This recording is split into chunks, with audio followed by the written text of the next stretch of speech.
14 market rate units, a private open space tract, trails and trailhead parking, all or portions of Berlin Placer and the Fuller Placer. And we have Lindsay to describe this for us, and we have an extensive pack of information. Lindsay. For the record, Lindsay Birch, planning department. I have one additional letter that I just received.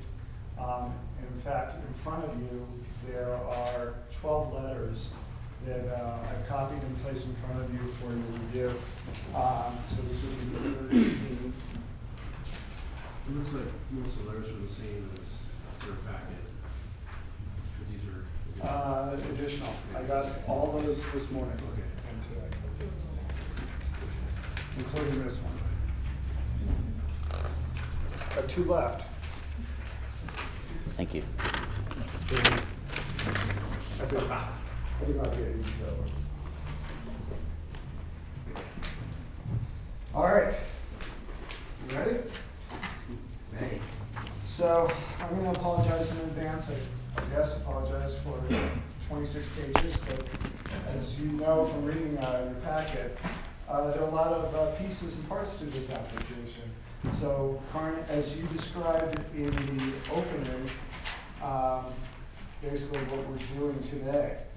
And I want to get you oriented to regards to the subject property. And I apologize, this room is difficult to present in for the public and the BOCC. So if you can't see it, let me know and I'll do my best. So in order to get to the property, you go up Boreas Pass Road, you make a left on Baldy Road, and then you make a left onto Sally Barber Road. And to orient you, this is coming up to the property. Genie Auto would be on the right coming up, and then the Sally Barber Road is right there that basically bisects the property. So, again, the subject property is 24 acres, straddles Sally Barber and Baldy Road. And it is surrounded by a lot of different types of land uses, residentially based land uses.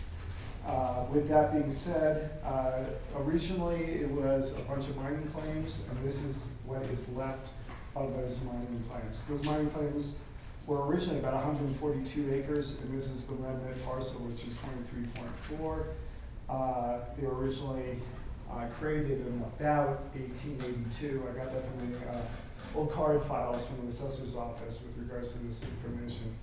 The property is currently zoned A1.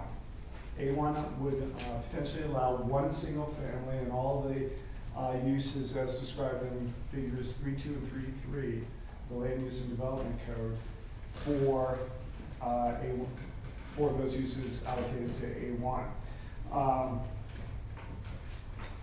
The Planning Commission originally heard, this has been going on for quite some time, about 11 months we've been working on this project. The Upper Planning Commission on July 28th of last year heard a work session for 10 single-family market rate units, 20 duplex market rate units, and 20 deed restricted townhome style workforce housing units for a total of 50 units. An open space tract, bus improvements, trailhead parking, associated trail easements, and open space. The Planning Commission, and I did the best I could with regards to summarizing their concerns and their comments at the time. Too much density, scaled down, out of balance. Again, this is it with regards to the work session application. Decrease the ratio of market rate to affordable units. Too much market rate, reduce. Good benefits package. Relocate trailhead parking and move bus stop closer to affordable housing units. At the time, the trailhead parking was in part adjacent to Baldy Road. More restrictions needed on workforce housing. Good layout, could use more clustering. Nice reach out with having an open house. The applicant did have a series of open houses for the past year to garner input. Create more of a buffer on the east side of the property. and I believe he'll give some public testimony today. When I say the east side of the property, it is this area over here, adjacent to Uncle Sam lived. Trailhead parking will be a management nightmare, and the county needs workforce housing as it comes with impacts. May want to consider a rental component. So, those were the comments that were basically, I summarized the Planning Commission comments at the July work session.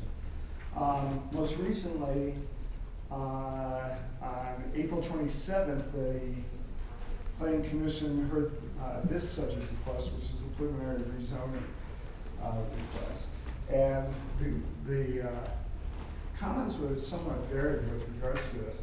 There were comments expressed with regards to, it really ran the gamut from we need affordable housing, this is a good project, to like to see a little bit more clustered, has some concerns with regards to traffic and safety issues on Aldi Road, to fire mitigation, things of that type with regards to concerns. There was an appreciation with regards to the public benefits package as presented. Again, that would be the affordable housing, the caretaker. I'm going to separate those for the time being. The trailhead, the trail improvements, there are 3 trails being planned, and 2 open space, either dedications or an easement on. So, if I could, let me get you, may I use your board? Okay.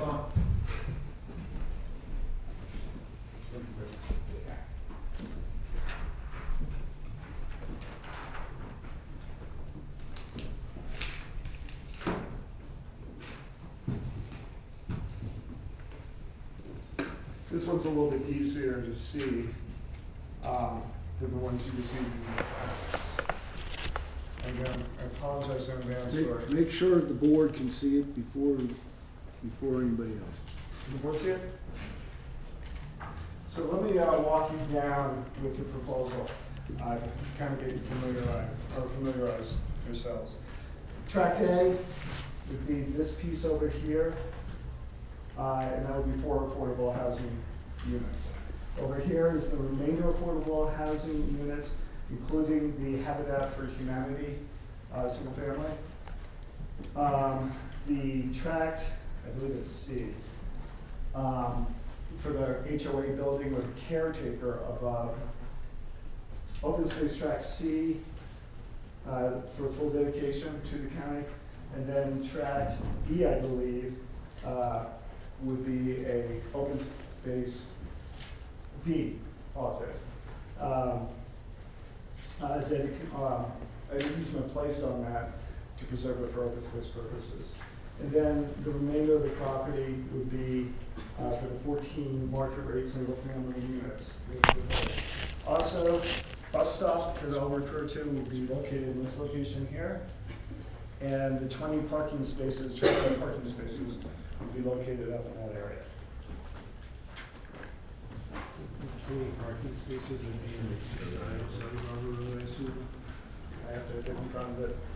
Or the right side? The left side. Sally Barber, as you go into the property left side. The 20 parking spots.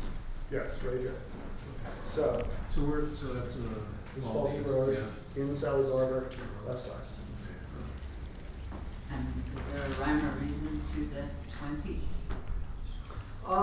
The applicant had numerous meetings with the Open Space and Trails Department, and Catherine's here from Open Space and Trails to probably answer those types of questions, but there was quite a bit of negotiations. It was less during work session, I believe, and it was also separated, and that wasn't needed or desired.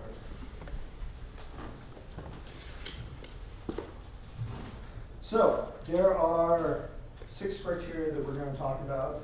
As I usually do, I talk more about the master plan general conformity than the rest of the